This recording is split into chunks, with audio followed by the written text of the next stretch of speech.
Radio. Unicité.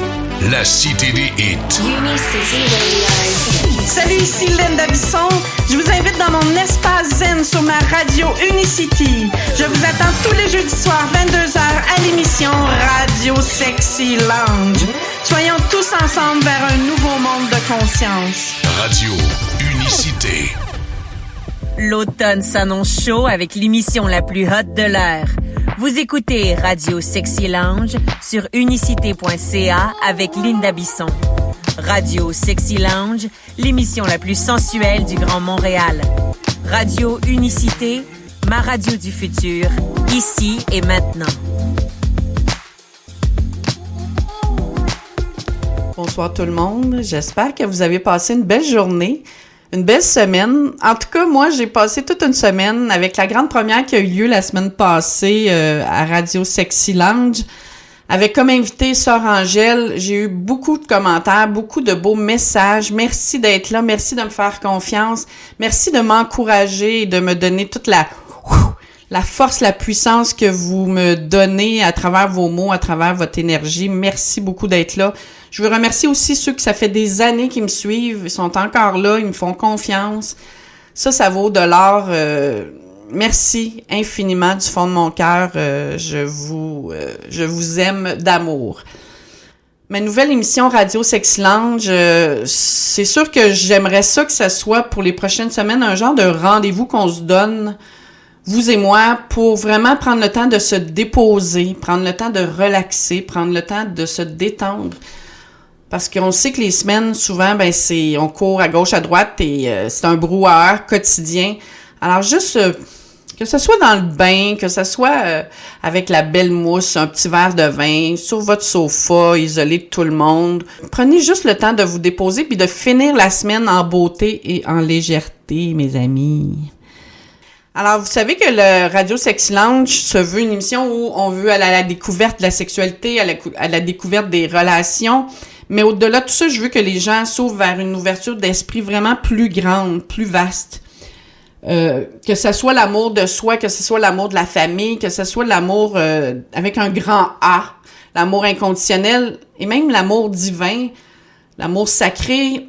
Je sais que ça fait peur à beaucoup de monde quand on parle de l'amour divin, l'amour sacré, mais en même temps, c'est juste un amour plus grand que soi. C'est juste un amour qui est au-delà de la relation traditionnelle où il y a beaucoup de dualité entre les deux personnes. On va au-delà de tout ça, puis j'espère qu'avec mes invités, prochains invités, vous allez pouvoir aller au-delà de vraiment de cette dualité-là, puis devenir un genre de team avec votre partenaire, ou même un team à l'intérieur de vous-même, parce qu'on sait que des fois la dualité intérieure, ça l'épuise et ça fatigue beaucoup. Alors, pour ceux qui me connaissent, ils savent que moi, c'est pas mon dada, là, de parler de cul pour du cul, ni même de faire du sexe pour du sexe. Je veux aller ailleurs, je veux aller plus vaste. Je veux aller vers une nouvelle conscience, puis une nouvelle façon aussi de vivre la sexualité plus profonde, plus complice. J'ai eu la chance, ou la malchance, de vivre des expériences transcendantales avec mon amoureux qui était devenu quadraplégique.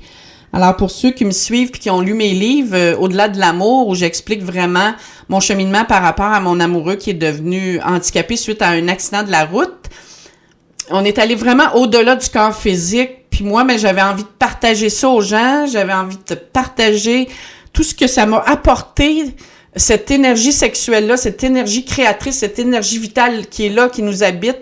Parce qu'au-delà de cette énergie sexuelle-là, ça se reflète là au-delà de notre vie intime, ça se reflète dans toutes les sphères de notre vie. Puis ça, je pense que c'est important que les gens prennent conscience du potentiel qu'ils ont à l'intérieur d'eux au niveau énergétique et de le faire, de le canaliser efficacement aussi, parce que souvent, il y a des blocages, puis des fois, ça nous empêche d'être épanouis au niveau de la sexualité.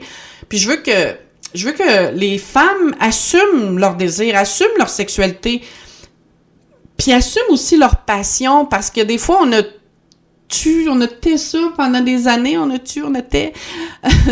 Mais en même temps, je veux vraiment qu'on s'ouvre à tout ça. Puis messieurs, je veux vous enlever la responsabilité de justement de faire jouer votre partenaire, de vous faire, d'avoir la responsabilité du plaisir de l'autre, parce que au-delà de tout ça, là, on est nos propres maîtres, puis c'est à nous de débloquer ce qui est bloqué pour qu'on puisse vivre des moments intenses au niveau personnel et intime aussi également. Et ce soir, ben j'ai choisi vraiment à l'opposé de Sœur Angèle. En même temps, pas tant, finalement, mais vraiment, je suis allée dans l'extrême et vous allez voir que j'ai pas peur non plus d'aller dans toutes les sphères de la sexualité. Je veux apprendre autant que vous parce que j'ai rencontré vraiment des gens, j'ai parlé avec des personnes vraiment wow et je veux vraiment partager mon innocence parce que je connais pas tout puis on est là pour apprendre puis c'est ça qui est intéressant parce que on va ailleurs puis ça nous amène à grandir, évoluer et cheminer. Alors, ce soir, mon invité, c'est un homme qui a été très controversé. C'est un homme qui a été banni des médias, la radio, la télévision. Et il a écrit plus de 80 livres depuis ses jeunes années. Et je pense que ça a été sa façon à lui de vivre une thérapie, étant donné qu'il pouvait plus s'exprimer au niveau médiatique et qu'il pouvait plus s'exprimer publiquement. Mais je pense que sa plus grande thérapie, ça a été vraiment l'écriture. Et je pense qu'il a réussi à atteindre l'absolu, la vérité, l'authenticité. Et je vais ce soir vous partager toutes ses réflexions, toute sa pensée. Alors, je reçois ce soir nul autre que Monsieur André Moreau, notre gourou québécois, le gourou de ces dames. Mais après avoir jasé avec lui, après avoir discuté, je me rends compte qu'il a sûrement aimé ces femmes-là d'un amour vraiment puissant, d'un amour divin, parce que j'ai l'impression que les femmes qui le côtoient encore aujourd'hui, qui sont encore près de lui, ils ont un genre de dévotion envers lui, un genre d'amour inconditionnel qui est immuable, qui change pas avec le temps. Puis ça, ben je pense que c'est signe d'un grand maître qui profane sa vérité. On va poursuivre avec une pause musicale, mais après la pause, restez avec nous parce qu'on va vraiment démystifier. Ça a été un grand communicateur pour le polyamour aussi, avec son mouvement jovialiste qui est parti en 1970. C'était un grand visionnaire, en fait. Il était 30 ans, selon moi. Il était 30 ans avant son temps. Puis aujourd'hui, ben je pense qu'il est d'actualité et on va connaître vraiment sa profondeur et sa conscience qui est vraiment plus vaste. Alors, on y va avec une courte pause musicale avec Sadie et Your Love is King. Je trouve que ça représente vraiment Monsieur Moreau et ses gentilles dames. À tantôt.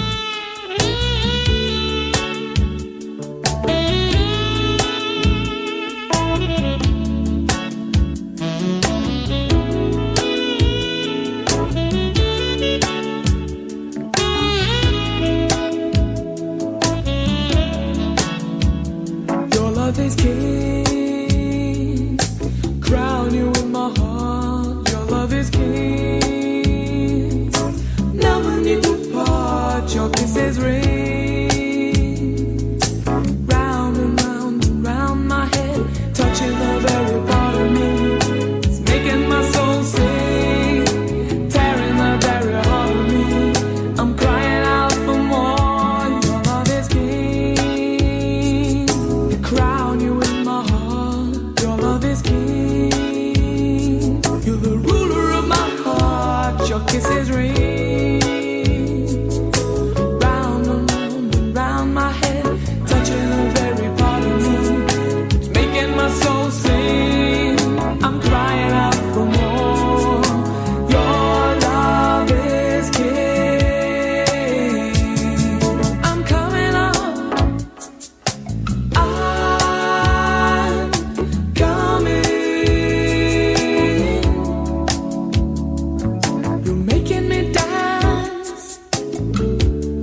Your Love is King. Wow, quelle belle chanson enivrante. Alors, on poursuit maintenant l'émission avec une capsule Vox Pop que j'ai enregistrée lors du Salon du Livre à Québec. Et j'ai recueilli aussi 2 témoignages de membres du mouvement jovialiste créé par André Moreau en 1970. Alors, 2 membres qui ont voulu bien partager leurs réflexions par rapport à Monsieur Moreau. On voit que c'est dans la même énergie. Alors, on écoute ça sans tarder et on poursuit par la suite avec la grande entrevue exclusive de Monsieur André Moreau, philosophe jovialiste. À plus. Je me souviens très bien d'André Moreau. C'est un personnage que j'ai eu la chance de voir dans des entrevues au Cégep de Sainte-Foy, si je me trompe pas. Il y a plus de... Écoute, ça doit faire 25 ans, ça me rajeunit pas. Mais ce gars-là, j'allais le voir le mercredi soir parce que je trouvais qu'il était en avant de son temps. Aujourd'hui, ben là, il est dans son temps, je dirais. Ses propos passent plus. Mais il était banni de tous les médias, probablement. Mais alors qu'aujourd'hui, son discours, il est bon. C'est un gars qui a du contenu. C'est un gars qui est différent. C'est un gars qui est vrai. C'est un gars qui ose exprimer ce que la majorité la grande majorité des gens feraient jamais. Alors, chapeau, c'est une émission que je vais écouter. Merci. Mon nom est Éric Lambeau, je suis jovialiste. La découverte de la philosophie d'André Moreau m'a permis de réveiller quelque chose qui était déjà là, c'est-à-dire le Dieu en moi, et de mettre des mots et d'articuler une pensée autour de choses que je connaissais. Et donc, André est une personne qui a une capacité de vulgariser et d'être proche des hommes pour en faire justement quelque chose qui est plus grand que ce qu'ils sont. Et pour cela, je l'adore. Merci André. Veuillez recevoir les salutations de Grégoire Dors, jeune jovialiste français résidant dans le département reculé de la Creuse. Apprêtez-vous à découvrir, pour ceux qui ne le connaissent pas, un penseur merveilleux, aussi solide que Descartes ou Hegel pour ce qui concerne la précision de la pensée, aussi envoûtant que Castaneda ou Spalding pour ce qui concerne le charme magique, et aussi divin que Ramakrishna ou tous les grands saints pour ce qui concerne la ferveur extatique. Ceux qui le connaissent déjà savent qu'ils vont une nouvelle fois prendre un bain d'absolu et se préparent à savourer une longue apnée dans un océan éthrique infini. Alors je vous laisse tout de suite avec André Moreau qui parle de lui mieux que personne et vous souhaite une écoute passionnée, enivrée de fragments d'éternité. Vous êtes bien à Radio Sexy Lounge. Mon invité ce soir, comme je le disais auparavant, c'est un icône dans le milieu québécois. Ça a été une personne très controversée, un philosophe très controversé. Il a accepté aujourd'hui de faire une entrevue avec moi live, pas live, mais on est en direct chez lui à Montréal. Alors, merci André Moreau d'avoir accepté mon invitation. Merci de vous être déplacé. Je suis très heureux de ne pas avoir eu à franchir une longue distance pour aller en studio. J'ai 81 ans et je ménage mon énergie. OK, mais là, M. Moreau, commençons par le commencement. Comment tout ça a débuté, cette saga-là, toute cette controverse-là reliée à votre philosophie de vie, reliée à votre sexualité?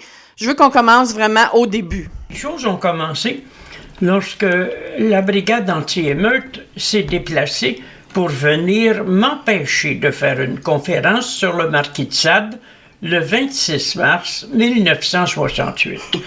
Alors, comme il y avait 2000 personnes sur les lieux qui voulaient tout casser, et les policiers armés de matraques, dont c'était la première sortie officielle en tant que brigade anti-émeute, la presse s'est mêlée de ça.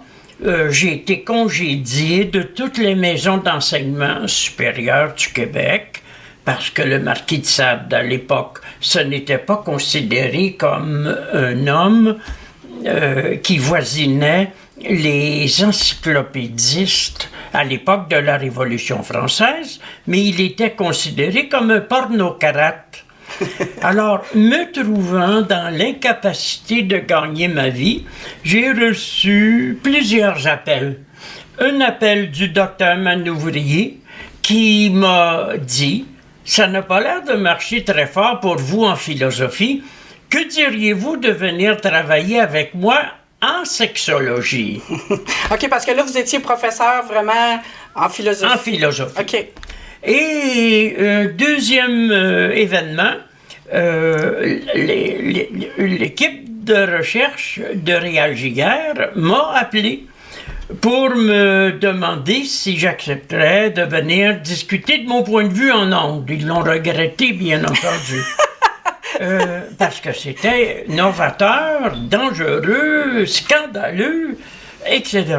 Et le troisième événement qui s'est produit, ça a été la fondation du mouvement jovialiste. Oui, en 1970. Comme la télévision s'en est mêlée, j'ai immédiatement rempli des salles. OK, là, il y a eu comme un effet bombe avec les médias. Exactement. OK. Exactement. Alors, c'est comme ça que mon arrivée dans les médias s'est produite de 1968 à 1970. Et la dernière émission que j'ai faite, c'est probablement avec, l'instant, 40 ans plus tard. Oui, vous êtes bon de vous souvenir de toutes les dates en avec, plus. Benoît Dutrissac, OK, oui. quand il m'a reçu pour présenter ma Bible érotique et qu'il a fait venir la sécurité en studio pour m'expulser. Mais j'ai eu le temps de dire ce que j'avais à dire. Mais pourquoi vous... Est-ce que c'est vous qui cherchiez la controverse ou c'est eux autres qui étaient puritains un peu dans leurs propos? J'étais toute une bande de puritains qui avaient très peur de se faire mettre à la porte. Oui. Alors, ils tenaient du côté des patrons. Il y avait des limites, là. Il y avait des limites à ne pas franchir. Des limites commerciales. Parce que s'ils allaient trop loin, ils allaient perdre des clients annonceurs. OK. Alors... Là, aujourd'hui, ça se fait plus, ça, là. Non, bah, non, oui, non. Aujourd'hui, ils m'invitent même plus. OK, mais là, à ce moment-là, quand vous êtes professeur en philosophie, est-ce que vous avez déjà commencé à écrire des livres? Ah, j'ai commencé à rédiger mon traité sur l'absolu à 22 ans. OK, oh! Et comme on m'a dit que c'était invendable, je l'ai mis dans un tiroir et à 60 ans, je l'ai ressorti. Puis je me suis étonné d'avoir pu créer un tel livre si jeune et je l'ai publié. OK, mais là, de 22 à 60 ans, il n'y a pas eu d'autres livres qui sont sortis entre-temps? Oui. Moins 80. OK, oui, c'est ça. Vous êtes rendu... J'ai vu la bibliothèque, là, en rentrant. Vous êtes rendu à votre combien? Mon 83e livre. Il y en a une cinquantaine d'autres qui sont écrits, mais en attente de publication. J'écris plus vite que mon éditeur ne peut me publier. C'est clair. Est-ce que vous espérez tout publier ça là, avant de partir vers l'au-delà? Disons que l'au-delà, pour moi, est déjà ici. Est déjà ici, oui. Je ne vois pas de frontières. N'oubliez pas que ma thèse de doctorat en philosophie à la Sorbonne portait sur la non-existence de la matière. Mm-hmm. Dans un tel contexte, il n'y a même pas de frontières entre l'au-delà et ici. Mm-hmm. Là, on vit dans la même unité, on est dans l'unité. Hormis ceux qui ne désirent pas faire partie de cette unité. Okay. Je les appelle les autres.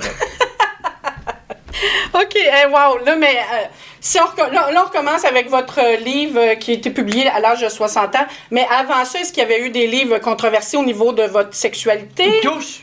Tous étaient Orgasme et être.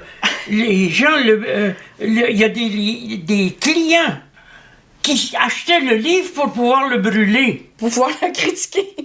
Non. l'ignorer et le brûler. Ah oui, il y avait l'impression de transcender tout ce que vous aviez écrit là-dedans. Mais oui. Oh my Et God. Playboy s'est intéressé à mon livre Le plaisir et sagesse. OK. Mais ils ont rejeté l'offre de le publier parce qu'ils ont dit qu'ils auraient l'air 20 ans en arrière avec leur Playmate of the Month Ouais. s'ils publiaient André Moreau. Mais Je donnais un furieux complexe d'insécurité à tous ceux qui s'approchaient de moi. oui, parce que ben, même moi, je l'ai vécu, puis je suis pas très controversée. Je sais qu'il y a des radios, quand l'animateur, l'animatrice est pas très au courant de ce que tu vas apporter comme sujet, il y en a qui aiment mieux se reculer, s'effacer, que d'aller justement au-devant et vouloir apprendre et vouloir aussi partager avec nos auditeurs et nos auditrices qu'est-ce qu'on peut apprendre à travers ça. Oui, Exact. mais vous êtes encore accepté. La preuve, c'est que vous êtes ici aujourd'hui avec un micro. Moi, je ne le suis plus. Mais si on recule encore en arrière, vous, quand vous avez parti le mouvement là, pour le jovialiste, c'était quoi vos objectifs à ce moment-là, en 1970? C'était quoi votre vision sur du long terme? J'en avais plusieurs objectifs. OK. Premièrement, survivre financièrement. Parce que j'étais exclu des grandes universités et des collèges. OK.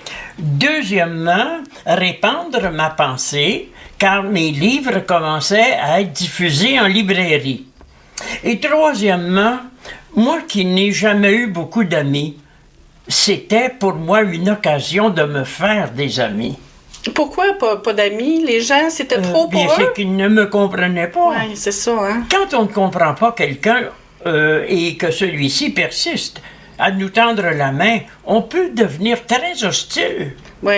Mais avez-vous l'impression que vous aviez peut-être aussi vouloir convaincre les gens Non. ou vous les laissiez vraiment être libres de ce qu'ils peuvent Ni vivre? l'un ni l'autre. Ok. Je me suis toujours mêlé de mes affaires et j'ai exprimé ce que j'avais à dire, aussi bien devant 1200 personnes que devant 2 personnes. Mon but n'était pas de convaincre. Mon but était de m'exprimer parce que ça fait du bien s'exprimer, même si personne comprend. Pause musicale avec une chanson pour justement allumer un peu parce que vous savez que Radio Sexy Lounge, c'est vos préliminaires pour une nuit enflammée. Alors on va aller après la pause peut-être un petit peu plus crunchy parce que je sais que vous avez pratiqué là, le polyamour. Vous aviez... Non, non, non. Le polyamour est un concept moderne.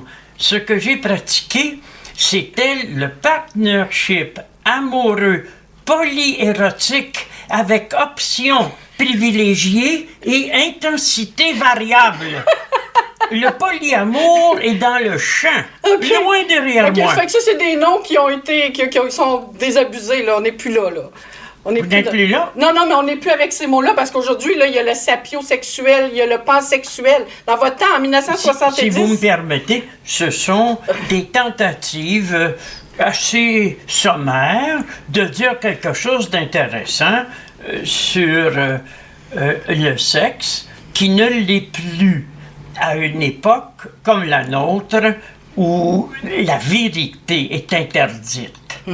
La vérité est interdite. Ne l'oubliez pas. Aussi bien dans les universités, avec le mouvement woke, aussi bien dans le domaine de la politique, avec la mafia médicale du gouvernement. Oui, on Et- n'en parlera pas trop. Et aussi bien dans le monde interpersonnel, parce que les gens se sont laissés convaincre qu'ils ne pouvaient plus se toucher. Mais vous trouvez pas qu'on est en train de se perdre avec tous ces termes-là? Moi, justement, en entrevue la semaine passée, je disais, on peut-tu juste être sexuel, point à la ligne, au lieu de vouloir tout le temps... C'est quoi cette quête-là de vouloir s'identifier à un nom, dans le fond, à un genre, ou peu importe? Parce que là, aujourd'hui, il y a les personnes transgenres, il y a... tu sais, c'est multiple, là, les nominations qu'on... Oui, mais j'avais un éventail de vocabulaire Oui, érotique oui. aussi grand Aujourd'hui, les gens ne font que redécouvrir ce dont je parlais depuis 50 ans. Là. Je sais. Moi, je ne suis pas en retard sur mon époque. Non, vous étiez d'avance. Voilà. Au moins 30-35 ans. Je la précède. Absolument. Alors, on va aller à une courte pause, puis après la pause musicale, on va vraiment encore plus aller en profondeur avec tout ce qui est le polyamour, parce que là, vous m'avez donné une définition longue comme votre dernier livre, je pense. C'est-à-dire vaste et profonde, comme moi. Oui, exactement. Alors, on va revenir vraiment avec ça. Puis on va parler aussi, là, où on en est rendu aujourd'hui avec la sexualité. Puis comment vous avez vécu cette sexualité-là, dans le fond, qui était ouverte d'esprit, qui était encore là avant votre temps. Je l'ai initiée. Exactement. Avec le docteur Manouvrier à l'époque de l'école de sexologie. Exactement. Les professeurs de sexologie de l'Université du Québec ont tous été mes élèves. Mais eux autres, là, ils font quoi aujourd'hui? Est-ce qu'ils encourageaient votre mouvement? Ils sont morts. Ils sont morts. Faute de sexe.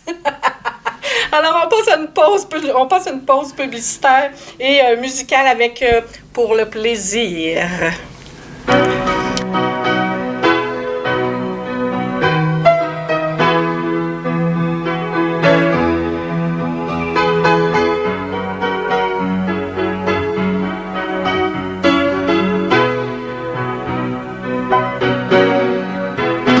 Sans en attendre rien, mais pour le plaisir.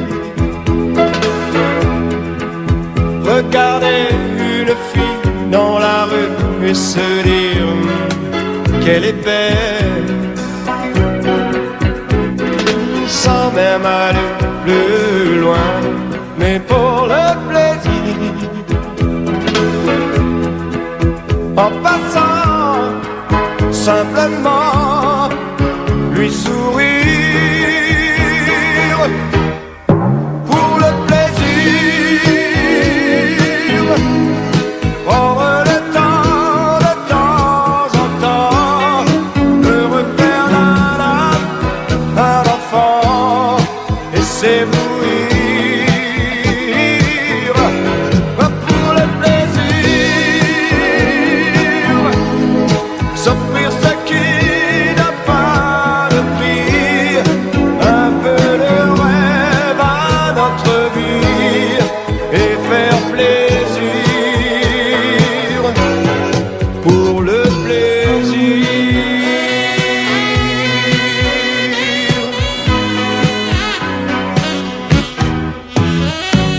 ne plus courber le dos, même pour réussir. Préférer être bien dans sa peau que sourire sur commande. Avoir pendant des mois trimé comme un fou, et un soir tout claquer d'un seul coup. Oui, pour le plaisir, ne plus courir, ne plus compter, prendre la vie du bon côté, sans réfléchir. Pour le plaisir,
Un homme qui est en couple, qui est avec...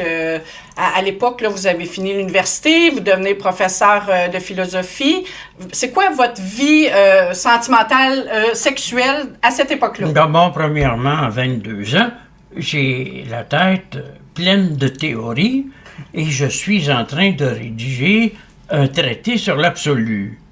Je ne suis pas sportif, je n'ai pas le temps de sortir, mais j'ai fait la rencontre d'une infirmière de l'hôpital Notre-Dame qui a mon âge et qui va devenir ma femme à 24 ans en septembre. Là, vous vous mariez à 24 ans? À 23 ans, exactement, OK. en 1964. OK. Là, vous avez une vie traditionnelle, amoureuse, traditionnelle. Il est très difficile d'avoir une vie traditionnelle avec moi. OK. De toute façon, elle va finir par souffrir d'insécurité et s'en aller après 6 ans. Vous êtes un infidèle à ce moment-là ou? L'infidélité créatrice. OK. Ne l'oublions pas. Oui. Parce que moi, je ne suis pas quelqu'un qui ment.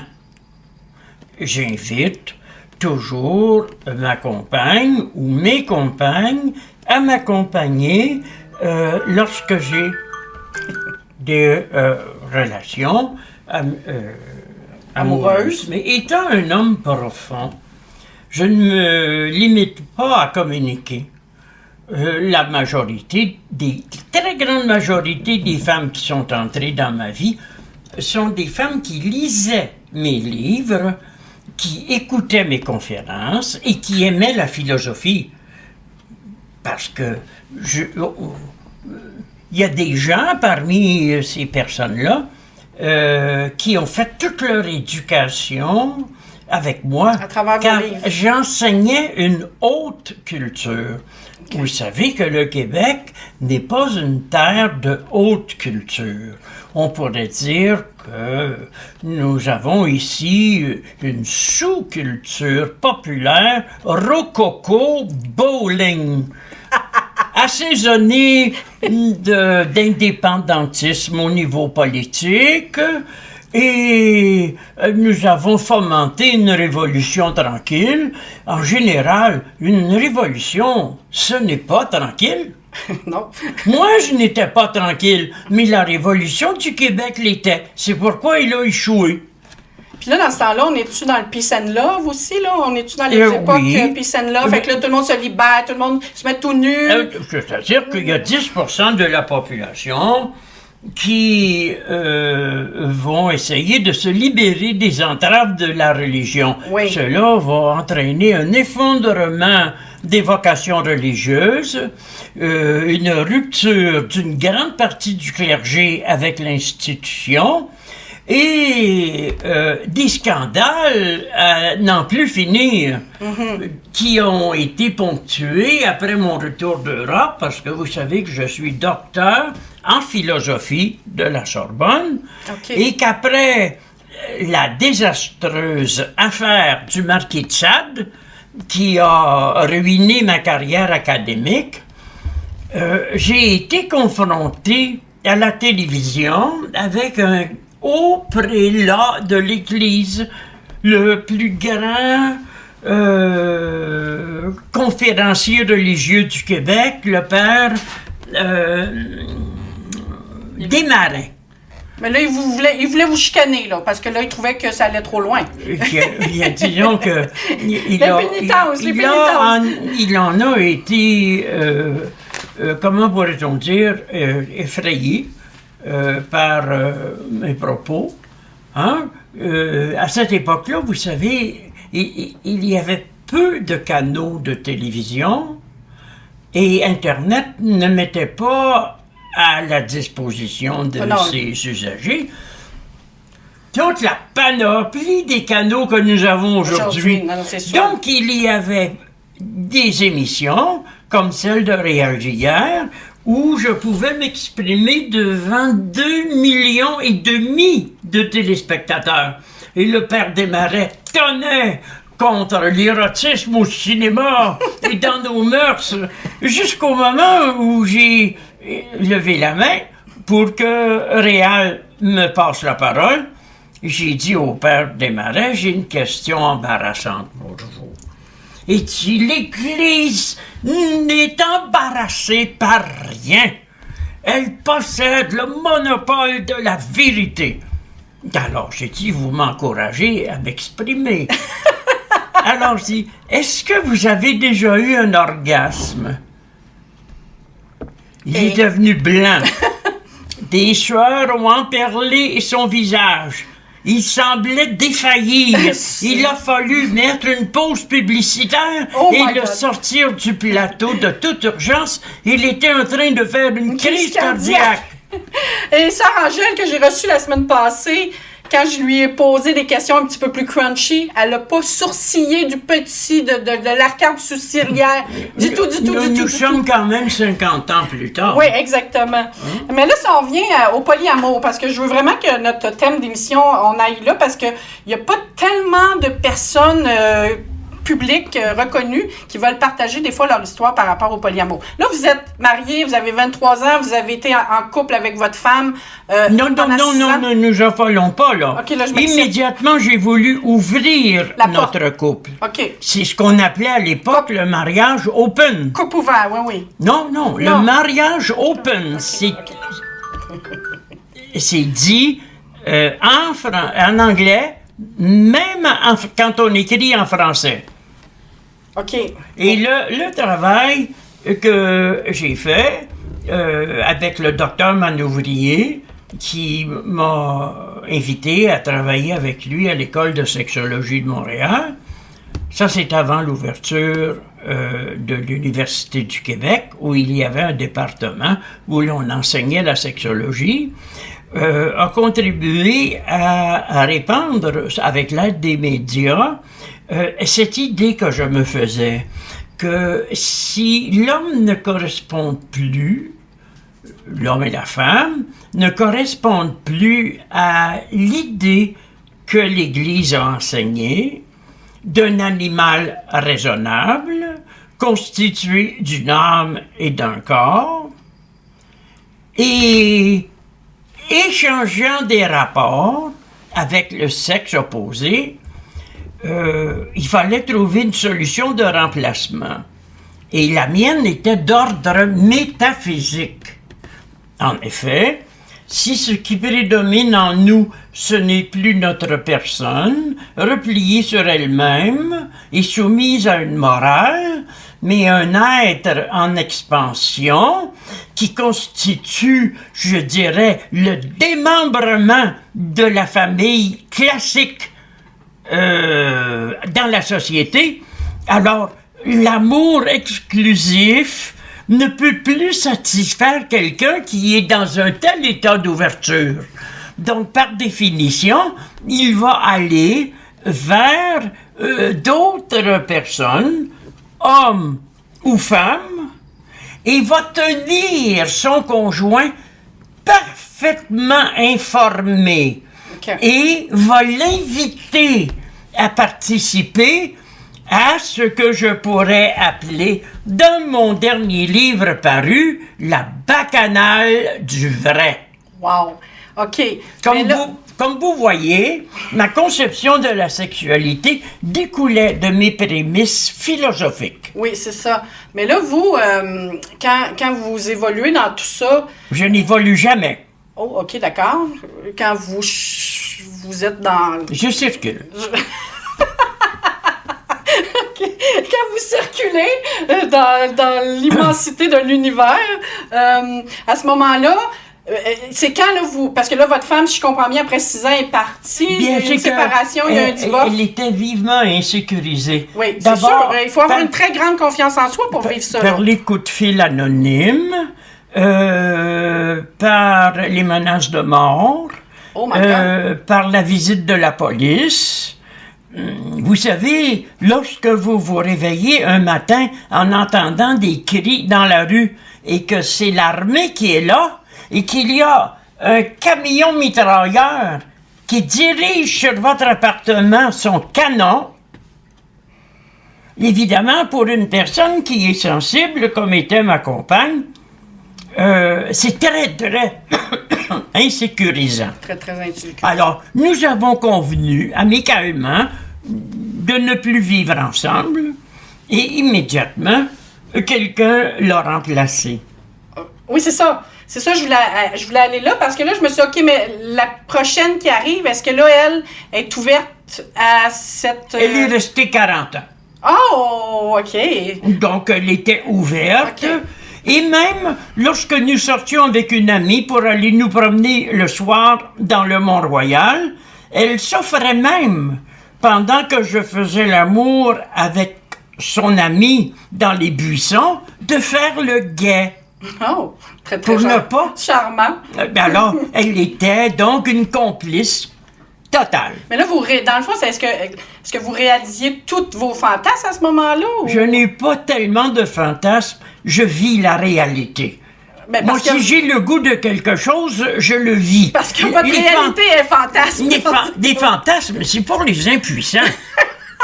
C'est ça. C'est ceux qui n'osent pas. Parce que tout le monde, si on n'avait pas de blocage, c'est sûr qu'on aurait peut-être une sexualité plus libre dans notre esprit. Ou on n'en aurait plus. Vous savez, la sexualité, ce n'est pas la fin du monde. Non. Mais c'est le début du monde. C'est peut-être le début du monde. Une source de beaucoup de problèmes. Ouais. Parce que les gens n'ont pas de culture. Oui. Mais là, vous, quand vous vivez là, pendant 40 ans, là, vous êtes rendu là, dans la trentaine, quarantaine, cinquantaine. Et soixantaine. Et soixantaine. OK, mais là, avez-vous des enfants? J'ai oublié de vous poser cette question-là. Je n'en sais rien. Bien sûr. À quoi je m'attendais d'autre? Mais en même temps, quand vous vivez tout ça, là, est-ce que elle aussi, elle peut avoir des partenaires, là? Mais la madame aussi, là, elle peut... Ce n'est pas le fait de pouvoir, en a-t-elle le goût? Ah! Mais là, pouvoir, ce n'est rien. Là, êtes-vous en train de me dire que là, vous comblez toutes ses attentes, fait qu'elle n'a pas vraiment le goût d'aller voir ailleurs? Je ne dirais pas. Vous employez des expressions bas de gamme. Oh, excusez-moi! Aller voir ailleurs, ça veut dire que vous êtes coincé à domicile. Oui. Non. Nous avions, avec le mouvement jovialiste, je dirais, un aquarium de possibilités illimitées. Et comme j'enseignais l'art amoureux, la philosophie de l'ouverture et la créativité joyeuse, il y avait beaucoup de gens qui venaient chez moi. Dans le fond, c'était comme un genre de gros mouvement de libertin. Non. Non? C'est quoi la différence que vous faites? Je ne suis pas un libertin. Non? Je suis un homme qui se multiplie au lieu de se diviser. Oh, la majorité des gens se divisent dans la vie. Okay. Je me multiplie. OK, c'est intéressant. Oui. C'est la base de la sexualité pour moi, ou plus spécifiquement de la communication amoureuse, c'est l'être. Oui. Puis ça, mais quand vous avez écrit un livre là, sur l'absolu puis l'être, il faut avoir touché à quelque chose de vraiment plus grand que soi. Là, on n'est plus dans le... Ne nous affolons pas. Oui, je m'affole, je m'excuse. C'est plus grand que soi si l'on s'identifie à la personne. Mais moi, je vous dis ceci. Sentez-vous Dieu et vous n'aurez plus le goût de penser à quelque chose de plus grand que vous. Oh, on va aller sur la pause avec ces mots magnifiques.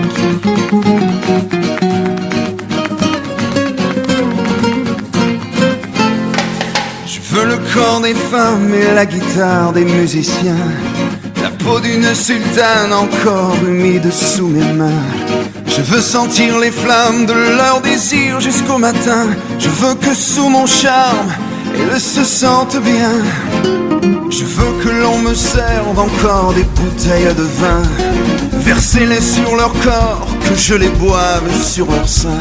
Je veux rester la nuit, j'aurai pas besoin de dormir, tant qu'il y aura ici des femmes et du plaisir. Du plaisir, c'est bien tout ce que je veux, du plaisir, pour en allumer les feux et laisser dans un soupir quelques gouttes de plaisir.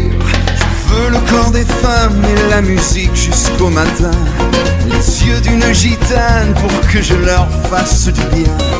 Jouez encore sur vos guitares, versez du vin. Jouez plus fort pour que je prenne jusqu'à demain. Du plaisir, c'est bien tout ce que je veux. Du plaisir, pour en allumer les feux et laisser dans un soupir quelques gouttes de plaisir.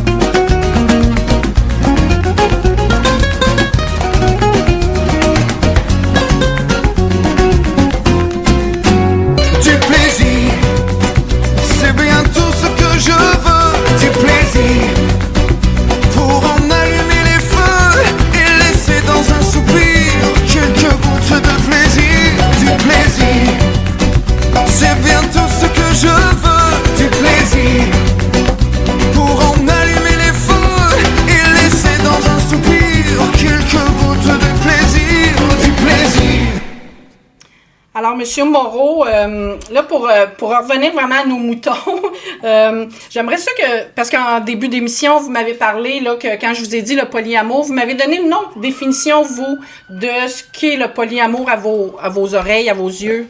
Regardez, en général, quand les gens parlent de sexe, ils ne parlent pas de philosophie, ils ne parlent pas de spiritualité.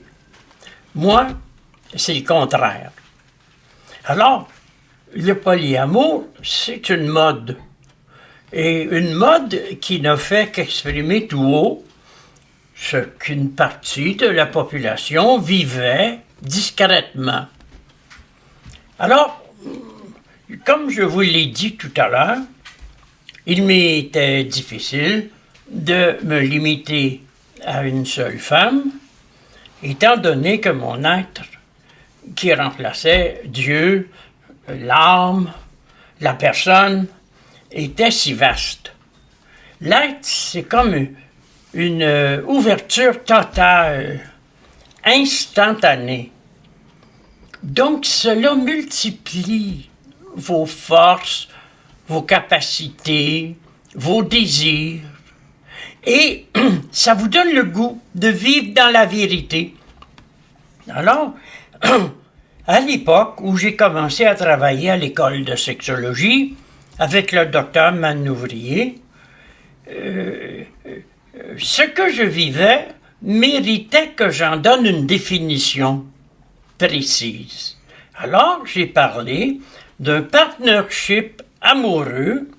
J'ai parlé du partnership, un mot anglais, pour ne pas parler de partenariat, comme on en parle dans le monde des affaires. En parlant de partnership amoureux ouvert, je me situais. Le mot ouverture est le mot principal ici.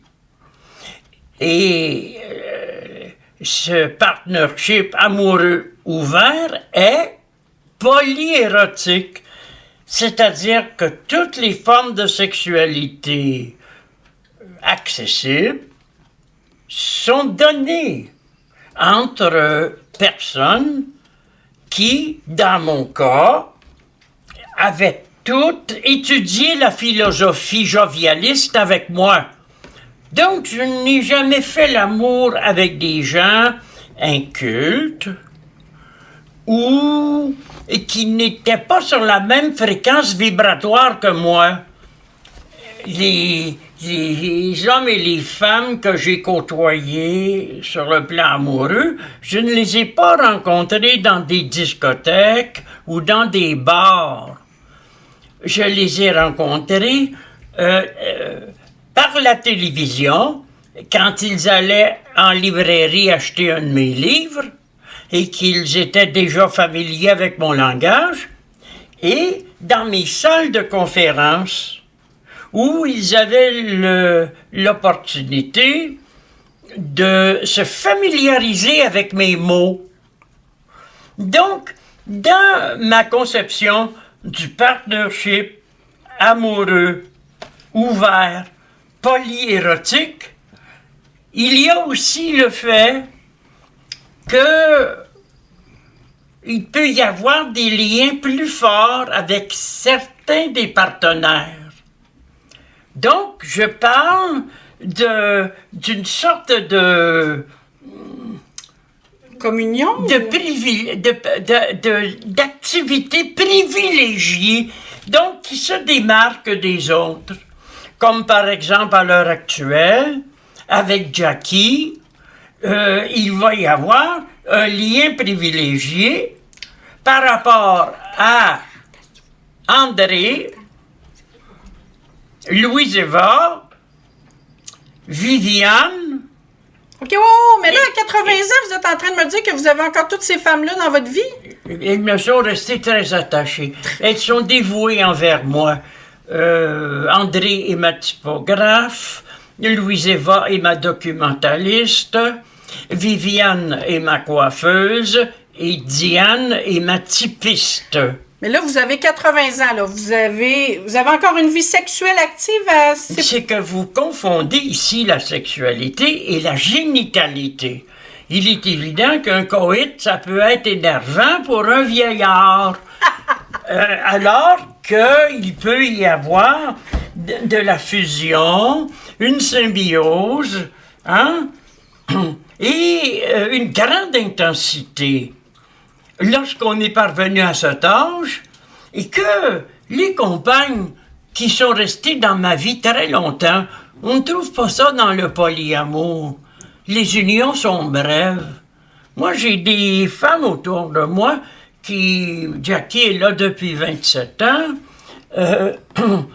André depuis 40 ans. Alors, c'est évident que moi, j'investis sur le long terme. Mais là, est-ce qu'on peut parler d'amour inconditionnel à ce moment-là? Non, ce sont des termes banals. OK. Non, je parle d'amour éthérique, c'est-à-dire qui viennent de l'être et qui ne respectent aucune frontière. Il n'y a pas de barrière, là. Qui se permettent tout. Ce sont des amours immoralistes, parce que la morale, ça nous casse les pieds. Exact. Donc, ce partnership amoureux, ouvert, polyérotique, implique certaines relations privilégiées et au hasard des nouvelles rencontres, une intensité variable. C'est précis, mais il ne faut pas s'attendre de ma part à cette confusion qui fait que les gens s'éloignent aussi vite les uns des autres qu'ils se rapprochent. Oui, puis souvent, on dirait que les gens, c'est quoi cette quête-là de vouloir s'identifier à un terme précis? Le gros problème de tous les temps, c'est le besoin d'amour. Je n'ai pas besoin d'amour. J'en donne. Vous êtes amour. Oui. C'est ça, exactement. Le besoin d'amour fait que les gens deviennent esclaves de leurs désirs, hypothéqués dans leur essence, dépendants, jaloux, anxieux, possessifs. Oui, c'est vrai. Vous avez tellement raison. Alors moi, je n'ai pas besoin d'amour. Ça vient tout seul. Mais puis là, je réalise, vous me parlez, puis je réalise, je suis en contact avec beaucoup de gens, là, les entrevues, tout ça, mais je réalise qu'il y a des gens qui vont avoir de la difficulté à comprendre vos mots, à comprendre votre philosophie encore en 2022. Je trouve ça un peu décourageant que là, depuis 50 ans, on n'en soit pas plus... justement, qu'on savait pas au niveau vibratoire à la même essence, là. Mais ça ne changera jamais. Mais regardez. Oui, je veux que ça change. Non, ça ne changera pas. Dans 1 million d'années, ça n'aura pas changé. Vous pensez? Absolument pas. Oh mon Dieu! Moi, je parle pour quelques individus. Je fais cette émission pour rien. Oui, j'espère que vous comprenez que vous êtes une femme inutile. Regardez, ça fait 2000 ans qu'on enseigne le christianisme. Et qu'est-ce que les gens ont compris de l'Évangile? Oui, c'est vrai. Il y a 30 000 procès pour pédophilie qui ont été intentés à des prêtre de l'Église catholique. Voyons donc. Mais vous l'avez appliqué, aimez-vous les uns les autres, c'est clair, là. C'est que je suis peut-être plus chrétien que la majorité des chrétiens. Voyez-vous, j'oserais dire ceci. Il y a trop de chrétiens. Il n'y a pas assez de Christ. Oh mon Dieu, quelle belle rencontre. Mais moi, ce qui vient, là, ce qui me remonte, moi, j'ai pas pratiqué tout ce que vous me racontez, mais en même temps, je me dis, des fois, c'est compliqué avec juste un homme ou, tu sais, juste une relation. Dans la réalité, là, je veux dire, là, ça a l'air bien beau comme ça, là, vous avez des femmes, vous rencontrez, vous avez des connexions avec des femmes, mais c'est déjà compliqué d'entretenir une relation avec une personne. C'est précisément parce que ce n'est qu'une personne. À plusieurs, c'est beaucoup plus facile. De toute façon, moi, je suis devenu l'ami de tous les amants de mes compagnes. OK. Là, eux autres, aujourd'hui, sont en couple traditionnel aussi? Ou... Non, pas nécessairement. Non, pas nécessairement, OK. Il y a beaucoup de gens aujourd'hui qui sont seuls. Okay. Il y a 500 000 personnes qui vivent seules à Montréal. Oui. Mais moi aussi, la prochaine émission, j'aimerais ça que votre Madame Jackie, là, elle vienne partager un peu ce qu'elle a vécu à travers tout ça. Si vous avez un bon budget, peut-être qu'elle sera plus conciliante que moi. Parce que moi, je vous parle gratuitement, là. Oui, merci beaucoup, Monsieur Moreau. Merci vraiment infiniment. Écoutez, on pourrait en parler encore des heures et des heures. Des mois. Des mois, des années. Des années. Des millénaires. Mais toute bonne chose a une fin. Mais en tout cas, j'espère qu'on a ouvert quand même la porte encore à cette à cette philosophie de vie-là. Là. On peut dire que c'est une philosophie. Lisez mes livres. Regardez mon dernier livre, La bacchanale du vrai. Mais pensez-vous que l'énergie sexuelle, ça vous a fait atteindre vraiment cette extase-là, ce nirvana-là? J'étais déjà en extase. Ouais, l'énergie sexuelle n'a fait que colorer d'un halo ontologiquement accidentel ma performance qui consiste non pas à jouir follement de la peau de quelqu'un, mais de m'exprimer tout en communiquant à la personne que je pénètre une foudre, une intensité que j'appelle d'un mot grec le logos spermatikos. C'est une infusion d'énergie spermatique. C'est incroyable. Si vous êtes aussi intense dans vos relations sexuelles, vous avez été aussi intense que quand vous me parlez, écoutez vos femmes, vos hommes, tout votre monde devait vivre des moments d'extase et de plénitude complètement fous. C'est moi qui ai né 30 ans plus tard. J'aurais aimé ça vous rencontrer quand vous étiez, moi j'étais encore dans la fleur de l'âge, là, quand vous étiez dans la fleur de l'âge. Merci, Monsieur Moreau, pour cette belle entrevue. Vous avez été généreux, vous avez été authentique, puis c'est vrai que l'authenticité, c'est la voix, c'est tout. Parce que moi, ce que je retiens de ça, c'est que quand vous avez pas de limite, quand vous avez pas de barrière, ben vous vous expansez, vous devenez vous faites des expériences d'unité avec le tout. Puis ça, ben je pense que c'est quand on a des blocages, puis quand on se limite, puis que nos croyances qui nous bloquent parce que là, on s'est fait dire, ben telle affaire, tu peux pas faire ça, c'est ça, c'est ici, c'est ça. Là, vous, il y a aucune limite, il y en a pas. Vous êtes dans l'unité totale, dans l'absolu, puis c'est pour ça ces livres-là qui ont été si autant vendus. Mais il y a beaucoup de gens qui sont pas malheureusement rendus. Je ne m'occupe pas d'eux. Ouais. Je m'occupe des gens qui veulent s'éveiller.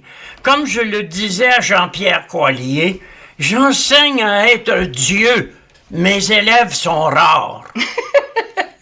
Merci, Monsieur Moreau, pour cette belle entrevue. Merci, Linda. Merci beaucoup. Wow, quelle belle entrevue. Merci beaucoup, Monsieur Moreau, encore une fois. Vous avez été généreux, vous avez été drôle, un brin sarcastique, mais en même temps, je voyais dans vos yeux vos yeux me souriaient. Alors, j'ai trouvé ça vraiment sympathique.